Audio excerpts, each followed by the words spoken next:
All right, everybody, we are back at it again, and happy Halloween. That's right, it is October 31st, and man, what a difference in about 72 hours. So it has been just pouring rain for the past day and a half. Now that rain is finally moving out, we have a cold front that's pulling in behind it, and the temperature's dropped about 30 degrees. So it's 37 degrees right now. We have 15 to 18 mile an hour sustainable westerly winds. So we're going to slide back here and get in this tower blind overlooking the food plot. And yeah, I got high anticipation that we're going to see some really good movement tonight, being that these deer have been bedded up with all this rain. So I'm going to slide back. DeerCast has it as good conditions all night. Tomorrow morning it moves into great conditions based off DeerCast forecast.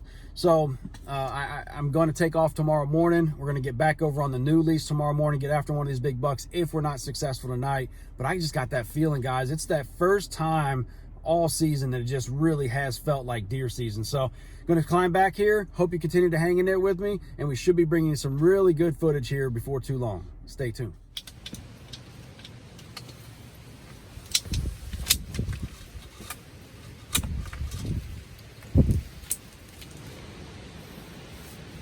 So we're all set up for the evening. We're up here in this 12-foot tower blind, and with this wind whipping through here, it's a little unnerving. I don't even know if you can hear me right now, but this thing is up here rocking. Thank goodness it's anchored down. We're gonna settle in, and I'm really excited. I've never harvested a Halloween buck before. I think tonight's just as good a night as any. I think they've been bedded down with this wind. That wind's supposed to start dying down as the sun starts setting. That should get them up on their feet, coming out to feed. And I think we got a great chance of getting one of these big boys on the ground. So worst case scenario, I think at least I should be able to get some really good footage for you guys. Either way, continue to hang in there, and hopefully we bring you some big buck action here real soon. Stay tuned.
All right, everybody, welcome to November. It is November 1st, and we got out bright and early. Actually, we got out dark and early this morning, about 5 a.m. We slipped all the way back. I didn't do an intro video just because I was trying to get back, get all set up, plenty of time, let everything settle down. And we had a really eventful morning. Had that, what I think would have been a 10-point, if not a 12-point, come in. And man, he read the script. So when I get into this opening, I dropped a little bit of Tank 69 right there and then put it on my boots as I walked the rest of the way in. He hit that, or that drop where I put the Tank 69 on the ground. He actually hunched over and urinated on top of it and then followed the trail right to me, 19 yards, turned broadside multiple times, presented amazing shots. But I haven't had a chance to blow it up just yet. I don't know if he's broken his right side off or he's just deformed on his right side. Plus, I think he's only a 3.5-year-old, so he got a pass. Had a 1.5-year-old spike come through, a pretty good-looking spike. He worked through, and then we seen several doe as they were working their way to bed. So put a lot of deer to bed this morning. I had to come out about 11 o'clock and go run some errands and get some stuff done for work.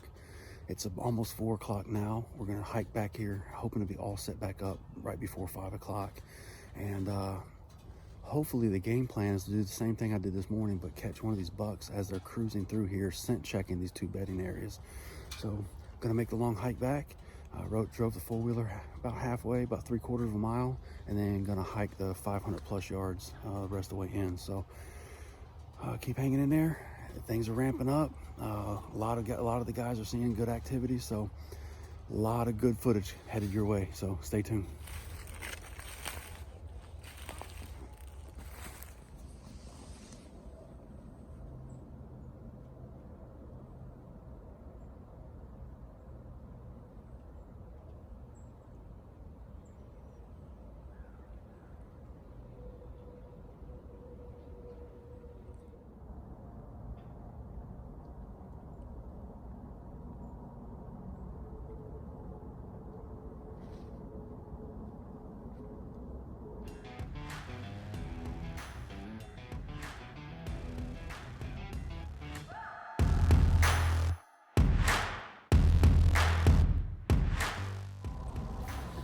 All right, so that's a wrap for November 1st. And we went in the dark, came out, and then went back in, came back out in the dark. And it's cool because I put that doe and fawn to bed before I came out earlier. And then within probably 10 or 15 minutes of getting set up tonight, both of them fed their way back out and then off into that other hillside. So I'm doing something right as far as right wind direction, scent control, getting in and out undetected. So that's pretty cool. Had that really good encounter this morning with that what would have been at least a 10-point, if not a 12-point.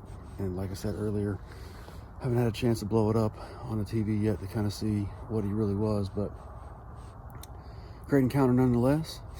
So we're going to wrap this episode up. We're going to get back after it again tomorrow. Me and Matt will be back out at the main farm, at least in the morning. And then myself, Matt, and Drew will all be together Sunday. So things are going to continue to heat up as the rut action continues to increase. So we just got to keep putting in the time, and we will eventually get on one of these bruisers as they start making more and more mistakes as they're looking for more and more love. So anyway, like I said, we're wrapping up. Continue to tune in. If you haven't already, hit that subscribe button. Keep up with all the action. And as always, wake up and hunt.